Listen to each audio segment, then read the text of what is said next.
എല്ലാ വീഡിയോസിലും നമ്മൾ ഫസ്റ്റ് കൊടുത്തിരിക്കുന്നത് പാറ്റേൺ കട്ട് ചെയ്യാൻ വേണ്ടിയാണ്.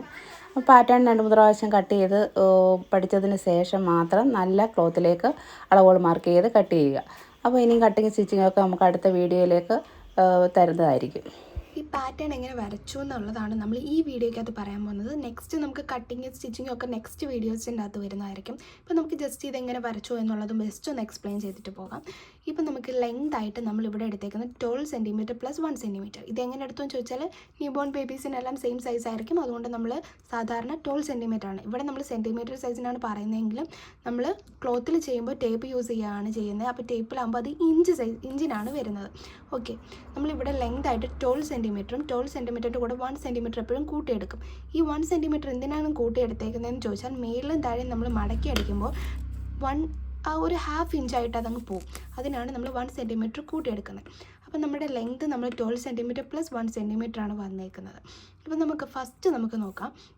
ഫസ്റ്റ് നമ്മൾ ചെസ്റ്റ് എന്ന് പറയുന്നത് നമ്മൾ ചെസ്റ്റിൻ്റെ അളവെടുക്കുമ്പോൾ നമുക്ക് 18 സെൻറ്റിമീറ്റർ അല്ലെങ്കിൽ 18 ഇഞ്ചാണ് കിട്ടിയതെങ്കിൽ ആ 18നെ നമ്മൾ 4ആയിട്ട് ഡിവൈഡ് ചെയ്യുമ്പോൾ നമുക്ക് എന്താണോ കിട്ടുന്നത് അതായിരിക്കും നമ്മുടെ ചെസ്റ്റിൻ്റെ മെഷർമെൻ്റായിട്ട് നമ്മൾ എടുക്കുന്നത്.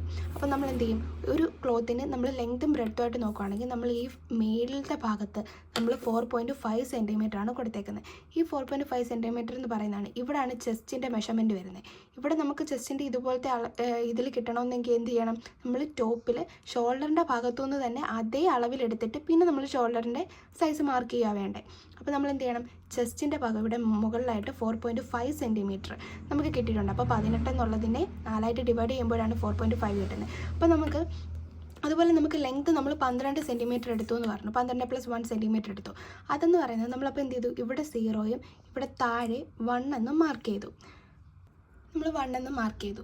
ഈ 1 എന്ന് പറയുന്നത് എന്താ, നമ്മൾക്ക് ഓരോ പോയിന്റ് നമുക്ക് ഓരോ ഇതായിട്ട് 0 എന്ന് നമ്മൾ മാർക്ക് ചെയ്തു, 1 എന്ന് മാർക്ക് ചെയ്തു. ഇനിയിപ്പോൾ നമ്മൾക്ക് ഇവിടെ ആയിട്ട് 0 എന്നും 2 എന്നും മാർക്ക് ചെയ്തു. അപ്പം നമുക്ക് ഈ പറയുന്നത് 0, 2 എന്ന് പറയുന്നത് എന്താ, നമുക്കിവിടെ ബ്രെഡ്ത്ത് 4.5 സെൻറ്റിമീറ്റർ ആയിട്ട് നമുക്ക് കിട്ടിയിട്ടുണ്ട്. ഈ 4.5 സെൻറ്റിമീറ്റർ എന്ന് പറയുന്നത് എന്താണ്, നമുക്ക് ചെസ്റ്റിൻ്റെ ഇവിടെ കിട്ടിയതാണ് നമ്മൾ ഈ മുകളിലും നോക്കുന്നത്. ഇനി ഓക്കെ, ഇനിയിപ്പോൾ അടുത്തതെന്ന് പറയുന്നത്, അപ്പോൾ നമുക്ക് ഈ 0, 2 എന്ന് പറയുന്നത് താഴെയും മുകളിലും 0, 2ഉം ഈ 1, 3 എന്നും പറയുന്നത് നമ്മളിത് ഈ പോയിന്റ് നമ്മൾ 3 എന്ന് മാർക്ക് ചെയ്തായിരുന്നു. അപ്പോൾ 0, 2ഉം 1, 3 എന്ന് പറയുന്നത് എന്താണ്, ഈക്വൽ ആണെന്ന് പറഞ്ഞിട്ടുണ്ട്. അതുപോലെ 0, 1 എന്നും 2, 3 എന്ന് പറയുന്ന ലെങ്തിൻ്റെ 2 സൈഡും ഈക്വൽ ആണ്. അതിൻ്റെ അകത്ത് പ്രത്യേകിച്ച് ചേഞ്ചസ് ഒന്നും വരുന്നില്ല. ഇപ്പോൾ നെക്സ്റ്റ് നമ്മൾക്ക് ഈ കിട്ടിയ 0, 2ൻ്റെ ഹാഫ് എടുക്കണം. കാരണം നമുക്ക് എന്ത് ചെയ്യണം, ഈ ഷോൾഡർ നമുക്ക് മാർക്ക് ചെയ്യണം. ഷോൾഡർ മാർക്ക് ചെയ്യണമെങ്കിൽ എന്ത് ചെയ്യണം, 0, 2ൻ്റെ ഹാഫ്. ഈ 0, 2 എന്ന് പറയുന്നത് എത്ര, 4.5 സെൻറ്റിമീറ്റർ. അപ്പം നമ്മൾ ഈ 4.5 സെൻറ്റിമീറ്ററിൻ്റെ ഹാഫ് എന്ന് പറയുന്നത് എത്ര, 2.25 സെൻറ്റിമീറ്റർ ആണ്. അപ്പോൾ ഈ 2.25 സെൻറ്റിമീറ്റർ നമ്മൾ മാർക്ക് ചെയ്തിട്ട് അത് നമുക്ക് ആ പോയിന്റ് നമുക്ക് 4 ആയിട്ട് മാർക്ക് ചെയ്യാം. ഈ 4 എന്ന പോയിന്റിൽ നിന്ന് ലെഫ്റ്റിലോട്ടും റൈറ്റിലോട്ടും 1 സെൻറ്റിമീറ്റർ മാർക്ക് ചെയ്യണം. ആ ലെഫ്റ്റിലോട്ട് മാർക്ക് ചെയ്തത് 5 എന്ന പോയിന്റ് കിട്ടി. അത് നമ്മൾ റൈറ്റിലോട്ട് മാർക്ക് ചെയ്ത 1 സെൻറ്റിമീറ്റർ നമുക്ക് 6 എന്ന പോയിന്റും കിട്ടി. ഇപ്പം നെക്സ്റ്റ് നമുക്ക് ഈ എന്ത് കിട്ടുക, ഈ 2 എന്നുള്ള പോയിന്റിൽ നിന്ന് നമുക്ക് എന്ത് ചെയ്യണം, കൈക്കുഴി മാർക്ക് ചെയ്യണം. ഈ കൈക്കുഴി മാർക്ക് ചെയ്യണമെങ്കിൽ 2ൽ നിന്ന് പോയിന്റിലേക്ക് എന്ത് 3 ഇഞ്ച് താഴേക്ക് മാറ്റി 7 എന്നൊരു പോയിന്റ് നമ്മൾ മാർക്ക് ചെയ്തു. അപ്പം 7 എന്ന പോയിന്റ് മാർക്ക് ചെയ്തിട്ട് ഇതെന്ത് ചെയ്യണം, ഇനിയും നമുക്ക് അതിന് ഷേപ്പ് കൊടുക്കണം. അതിന് ആ ഷേപ്പ് കൊടുക്കാൻ വേണ്ടിയിട്ട് നമ്മൾ എന്ത് ചെയ്യണം, ഈ 6 എന്ന പോയിന്റിൽ നിന്ന്, കാരണം ഇവിടുന്ന് നമ്മൾ 4 എന്ന പോയിന്റിൽ നിന്ന് 1 സെൻറ്റിമീറ്റർ 6 എന്ന പോയിന്റിലേക്ക് മാർക്ക് ചെയ്ത ആ ഷോൾഡറിൻ്റെ ആ ഒരു പോയിന്റിൽ നിന്ന് ഈ കൈക്കുഴിയെന്ന് മാർക്ക് ചെയ്ത 7 എന്ന പോയിന്റിലേക്ക് എന്ത് ചെയ്യുക, ഇവിടെ നിന്നൊരു ഷേപ്പ് കൊടുക്കുക. ഈ കൊടുക്കുന്ന ഷേപ്പ് കൊടുത്തതിന് ശേഷം വരുന്നത് നമുക്ക് എന്താണ്, ബാക്ക് നെക്കും ഫ്രണ്ട് നെക്കുമാണ്. ഇനി ബാക്ക് നെക്കും ഫ്രണ്ട് നെക്കും എന്ന് പറഞ്ഞാൽ നമുക്ക് ഈ 0 എന്ന പോയിന്റിൽ നിന്ന് നമുക്ക് എന്ത് ചെയ്യണം, താഴേക്ക് മാറ്റി 8 എന്നൊരു പോയിന്റ്, അതൊരു 2 ഇഞ്ച് താഴേക്ക് മാറ്റി 8 എന്നൊരു പോയിന്റ്. ഈ 8 എന്ന പോയിന്റ് എന്ന് പറയുന്നത് ഈ മാർക്ക് ചെയ്തതാണ് ബാക്ക് നെക്ക് എന്ന് പറയുന്നത്. ഈ ബാക്ക് നെക്ക് എന്ന് പറയുന്നത് അപ്പോൾ 2 സെൻറ്റിമീറ്ററും ഈ ഫ്രണ്ട് നെക്ക് അതിൻ്റെ തൊട്ട് താഴെയായിട്ട് മാർക്ക് ചെയ്യണം. അപ്പോൾ 0യിൽ നിന്ന് നോക്കുകയാണെങ്കിൽ 2.5 എന്ന് വെച്ചാൽ 1/2 ഇഞ്ച് താഴേക്ക് മാറ്റണം.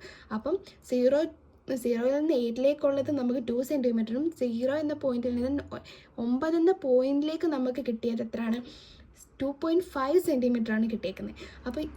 അപ്പോൾ എന്നിട്ട് നമ്മൾ എന്ത് ചെയ്യണം, ഈ 5 എന്ന നമ്മൾ ലെഫ്റ്റിലേക്ക് 4ൽ നിന്ന് 5 എന്ന പോയിന്റിലേക്ക് മാർക്ക് ചെയ്ത് അവിടുന്ന് എന്ത് ചെയ്യുക, 8-ൽ നിന്നും 8-ലേക്കും 9-ലേക്കും ഷേപ്പ് കൊടുക്കുക.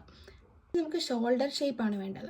ഈ ഷോൾഡർ ഷേപ്പിന് നമ്മൾ ഈ 6 എന്ന പോയിന്റിൽ നിന്ന് ഒരു 1/4 ആയിട്ട് താഴേക്കൊരു പോയിന്റ് മാർക്ക് ചെയ്തിട്ട് നമ്മൾ എന്ത് ചെയ്യുക, ഈ 5 എന്ന പോയിന്റിൽ നിന്ന് 10-ലേക്ക് അത് മാർക്ക് ചെയ്ത് നമ്മളത് കട്ട് ചെയ്ത് കളയും. അതൊരു ഷേപ്പിന് വേണ്ടിയിട്ട് നമ്മൾ എന്ത് ചെയ്യും, ഷോൾഡർ ഷേപ്പിന് വേണ്ടിയിട്ട് അത് നമ്മൾ കട്ട് ചെയ്ത് കളയും. അടിവശം മടക്കി അടിക്കാൻ വേണ്ടിയിട്ട് നമുക്ക് എന്ത് ചെയ്യും, 0.5 സെൻറ്റിമീറ്റർ നമുക്ക് അവിടെ നിന്ന് പോകും, 1/2 ഇഞ്ച് നമുക്ക് അവിടെ നിന്ന് പോകും. അതിന് വേണ്ടിയിട്ട് നമ്മൾ എന്ത് ചെയ്യുക, ഈ 1-ൽ നിന്ന് ഒരു 1/2 ഇഞ്ച് മാറ്റി മേളിലേക്ക് മാർക്ക് ചെയ്യുക. ആ മാർക്ക് ചെയ്യുന്ന പോയിന്റ് ബി ആണ്. ആ ബി എന്ന പോയിന്റ് മാർക്ക് ചെയ്യണം. അതുപോലെ നമുക്കിവിടെ മുകളിലും ഉണ്ട്. മുകളിൽ നമുക്ക് വരുന്നത് ഈ ബാക്ക് പടിയിൽ നിന്ന് എന്ന് വെച്ചാൽ ഈ 8 എന്ന പോയിന്റിൽ നിന്ന് ഒരു 1 സെൻറ്റിമീറ്റർ മാറ്റി നമ്മൾ എ എന്നൊരു പോയിന്റ് മാർക്ക് ചെയ്യുക. അപ്പോൾ എന്ത് ചെയ്യണം, ഈ പടിയെല്ലാം അടിക്കാനുള്ളത്. അപ്പോൾ നമുക്ക് ഇവിടെ എ എന്നൊരു പോയിന്റിലേക്ക് മാർക്ക് ചെയ്തു. ആ പോയിന്റ് നമ്മൾ ഇവിടേക്ക് ജോയിൻ ചെയ്തതാണ് ബി എന്ന പോയിന്റ്. ഈ ബിയുടെ എക്സ്റ്റൻഷൻ തന്നെയാണ്. അപ്പോൾ നമ്മളതും ബി എന്ന് തന്നെ മാർക്ക് ചെയ്തു. അതുകൊണ്ട് ഇത് രണ്ടും കൂടെ നമുക്ക് എന്ത് ചെയ്യാം, ജോയിൻ ചെയ്യാം. ഇത്രയേ ഉള്ളൂ ഇത് വരയ്ക്കാൻ വേണ്ടിയിട്ട്, ഒരു പാറ്റേൺ വരയ്ക്കാന് ഇത്രയും നമുക്ക് പാറ്റേണിൻ്റെ അകത്ത് മനസ്സിലാക്കാനുള്ളൂ. ഇനി നെക്സ്റ്റ് വീഡിയോസിൻ്റെ അകത്ത് നമുക്ക് കട്ട് ചെയ്യാനും സ്റ്റിച്ച് ചെയ്യാനുള്ളതും നമുക്ക് പഠിക്കാം. അപ്പോൾ നമുക്ക് ഇതിൻ്റെ അകത്ത് ഈ മെഷർമെൻറ്റ്സും ഇത് വെച്ച് നമുക്ക് കമ്പൈൻ ചെയ്ത് നോക്കുമ്പോൾ നമുക്ക് ഒന്നുകൂടെ മനസ്സിലാവും.